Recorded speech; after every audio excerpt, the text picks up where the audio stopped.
A new beginning. My name is Michael Turner. At 45, I stood on the roadside with just a duffel bag, my wallet, and the sting of my wife's words echoing in my mind. "You'll never be a real man," Samantha had sneered hours earlier, her eyes cold, her voice sharp enough to cut deeper than any blade. Until last year, I thought I had a solid life. Not flashy, but honest. I worked in construction, owned a modest house, and loved my wife since my 20s. Or so I believed. Samantha, 42, was beautiful and ambitious. But lately, her words had turned cruel. When we met, she was everything I dreamed of.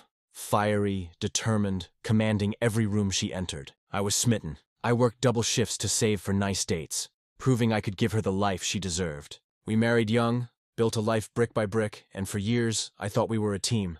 But something changed. Maybe it was when I declined a management job to stay with my crew, loving the work of building with my hands. Or perhaps it was when Samantha joined social clubs, surrounding herself with people who valued designer labels and luxury vacations over hard work. Her admiring glances turned cold, replaced by disdain. She began reminding me of my shortcomings. I wasn't ambitious enough. I wasn't rich enough.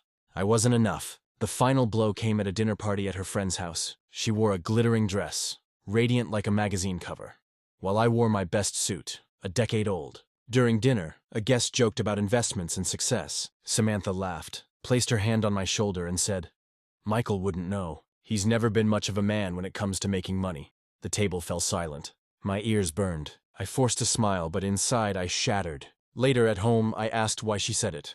"Because it's true," she replied, her eyes unyielding. "I married a man who swings a hammer and brings home scraps. You'll never be a man worth respect." Her words broke me. That night, I left with just clothes, my tools, and the fragments of my pride. I slept in my truck, staring at the ceiling, wondering how my life's work had led to this.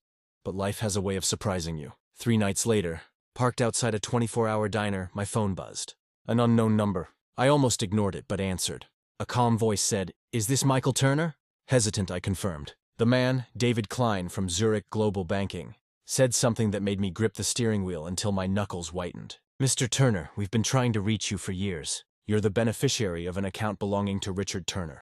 Richard, my uncle, was my father's older brother, a mysterious figure in expensive suits who visited rarely, sharing stories of Europe and slipping me crisp $100 bills before vanishing. I hadn't seen him in decades. David continued, "The account is valued at $52 million.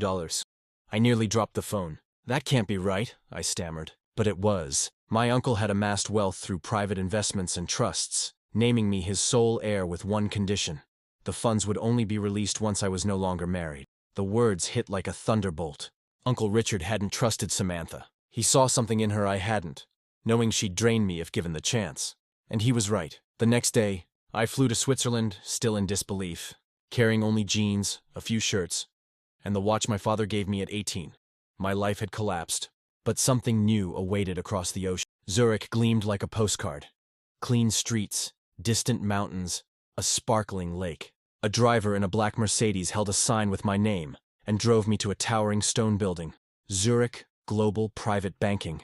In a wood-paneled office smelling of leather and polish, David Klein greeted me with a firm handshake and a warm smile. He slid a folder across the table. "Mr. Turner, this is your uncle's legacy. He wanted you to have not just wealth, but freedom." Inside were handwritten letters from Uncle Richard, addressed to me. My hands shook as I read the first. "Michael, I know you doubt yourself. People have told you you're less than you are. But I saw you as a boy. Determined, hardworking, loyal. You were always meant for more. This money isn't just money. It's a chance to prove to yourself you're enough." Tears blurred my vision. For years I'd carried Samantha's words, believing I was a failure. Yet here was a man who believed in me, even from afar. The trip passed in a blur. I signed documents, verified my identity, and gained access to unimaginable wealth. But the money wasn't the true gift. It was realizing I'd been wrong about myself. I wasn't less of a man. Samantha had thrived on making me small. Back in the States, Samantha learned of my fortune. She called, her voice dripping with false sweetness. "Michael, maybe we should talk. We can work things out." I made mistakes. I let her speak, then said, "Samantha, you said I'd never be a man. You were wrong. I was always a man. You just couldn't see it. Goodbye." I hung up. I bought a ranch home outside Nashville, with open fields and a wraparound porch. My daughter, Emily, 19, visits often, playing her guitar while I grill steaks, our laughter filling the air. My mother, Margaret, 72, cried when she saw the place. "You've found peace," she whispered. She was right. The $52 million didn't define me. It was the reminder that worth isn't measured by others' standards, but by resilience, integrity, and the strength to rise after being torn down. The money was a mirror, reflecting what was always there. Now, each morning, I sip coffee on my porch, watch the sunrise, and smile. Not because I'm rich, but because I finally know who I am.